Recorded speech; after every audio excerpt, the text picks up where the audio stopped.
Assalamualaikum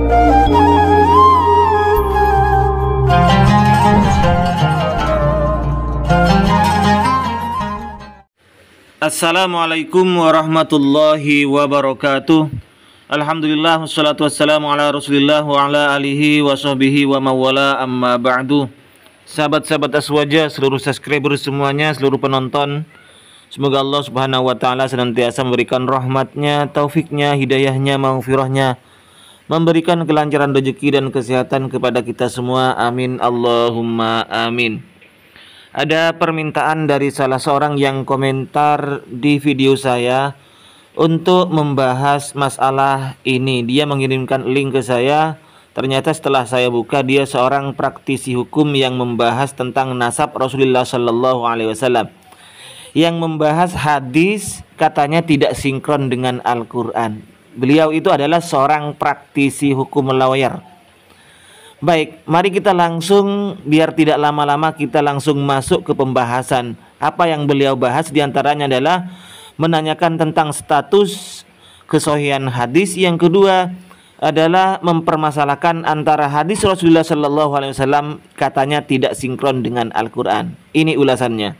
Di antaranya ada dua hadis yang menurut saya hadis ini kontroversial.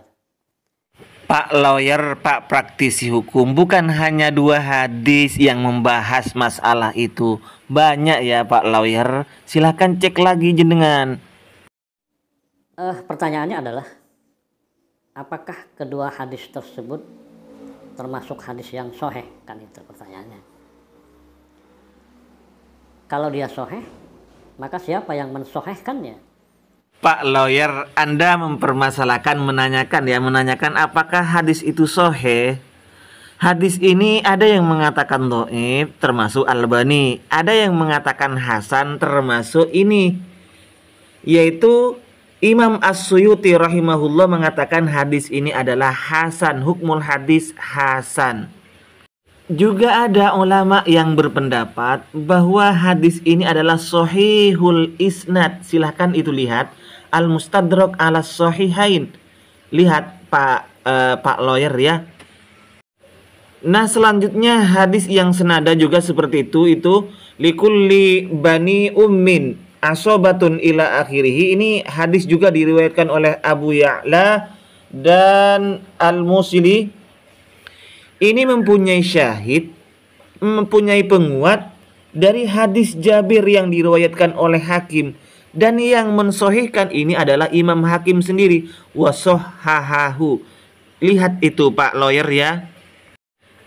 Jadi Anda masih meragukan dan ingin melakukan uji materi. Silakan coba bagaimana cara Anda melakukan uji materi menyingkronkan antara hadis ini dengan Al-Qur'an, Pak lawyer. Silakan. Nah, sebagai orang hukum ya, yang bergelut di dunia praktisi hukum, saya mengajak para pemirsa, mari kita lakukan semacam uji materi terhadap kedua hadis tersebut, sehingga dapat diketahui sah tidaknya hadis tersebut secara hukum. Begini Pak lawyer ya, kalau Anda ingin melakukan uji materi antara hadis Rasulullah yang dua kata Anda, bukan hanya dua, banyak itu ya, dengan Al-Quran, maka Anda jangan hanya mengandalkan terjemahan seperti itu. Harus dibuktikan hadisnya bagaimana, syarahnanya bagaimana, kitabnya apa dikumpulkan, dan Al-Qurannya juga dikumpulkan beserta tafsir-tafsirnya. Jangan hanya mengandalkan coretan catatan terjemahan Al-Quran, Pak lawyer. Itu saran saya. Cara mengujinya adalah dipertemukan, disesuaikan dengan aturan yang lebih tinggi dari hadis, yaitu Al-Quran. Oh, jadi Anda mempertemukan kedua hadis dengan Al-Quran. Kemudian natijahnya, kesimpulannya itu berdasarkan apa? Jadi standar uji materinya itu apa? Hanya berdasarkan pikiran Anda begitu? Prinsipnya hadis tidak boleh bertentangan dengan Al-Quran, kan gitu. Oh, dari pernyataan Anda itu sudah saya bisa tebak bahwa Anda ingin mengatakan bahwa kedua hadis yang menurut Anda itu Pak lawyer adalah bertentangan dengan Al-Quran. Saya sudah bisa menebak. Baik, hadis pertama, pertanyaannya adalah, benarkah semua nasab terputus pada hari kiamat kecuali nasabnya Nabi Muhammad Ini pertanyaan terhadap hadis yang pertama, yaitu semua sebab dan nasab terputus pada hari kiamat kecuali sebab dan nasabku, kata Rasul begitu. Ya, maka pertanyaannya adalah, benarkah perkataan Rasul tersebut? Mengenai hal ini, Al-Quran menjelaskan sebagaimana termuat di dalam surat Al-Mu'minun ayat 101, yaitu apabila sangkakala ditiup, maka tidaklah ada lagi pertalian nasab di antara mereka pada hari itu, dan tidak ada pula mereka saling bertanya. Dalam hal ini tidak dijelaskan adanya pengecualian terhadap orang-orang tertentu. Jadi jenengan Pak, artinya membenturkan hadis. Kan hadis itu menurut jenengan, dua hadis itu tidak sinkron dengan Al-Quran. Karena Al-Quran tidak menjelaskan siapa saja yang dikecualikan. Umum Al-Quran berarti semuanya termasuk Rasulullah Sallallahu Alaihi Wasallam. Ya Allah Pak, jika logika berpikir Anda kita ikuti, maka akan sangat kacau Pak. Begini Pak, menurut Anda di Al-Quran dijelaskan bahwa ketika sangkakala ditiup, maka tidak ada lagi pertalian di antara mereka. Terus hadis Rasulullah mengatakan bahwa semua di hari kiamat itu tidak bermanfaat nasab, tidak ada kecuali nasabnya Rasulullah Sallallahu Alaihi Wasallam. Ini kok tidak sinkron menurut Anda ya? Tidak sinkron.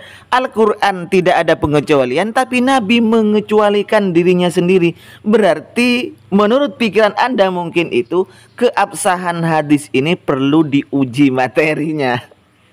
Begini Pak, karena Anda itu menggunakan logika uji materinya itu bukan berstandar, punya standar apa, kitab apa, karena hanya logika, maka saya menjawabnya juga dengan logika. Begini Pak ya, kalau diikuti cara berpikir Anda, oke lah begini, saya juga ingin membuat satu pertanyaan dengan alur sama dengan pertanyaan Anda, sama juga dengan analisa Anda. Begini Pak, Al-Quran menjelaskan bahwa fankihu ma thaba lakum minan nisa'i masna wa sulasa wa ruba. Batas seorang laki-laki boleh menikahi perempuan umatnya Rasulullah itu di dalam Al-Quran dijelaskan berapa Pak? 4 kan Pak? Tidak boleh lebih dari 4. Tetapi yang dikerjakan oleh Rasulullah Sallallahu Alaihi Wasallam kok banyak Pak? Lebih dari 4, bahkan 11 berapa itu? Nah, apakah pekerjaan Rasulullah, hadis yang menjelaskan bahwa Rasulullah menikah lebih dari 4 itu tidak sahih, tidak sinkron dengan Al-Quran? Begitu Pak. Dan lagi itu khususiyah Pak, khususiyah, kekhususan terhadap Rasulullah Sallallahu Alaihi Wasallam sebagaimana yang dijelaskan oleh Ibnu Hajar ini. Jadi itu adalah khusus Rasulullah Sallallahu Alaihi Wasallam melahirkan anak-anak dari Fatimah itu, keturunan dari Fatimah Rasulullah binti Rasulullah Sallallahu Alaihi Wasallam itu Pak. Begini ya Pak, Al-Quran kan Anda praktisi hukum.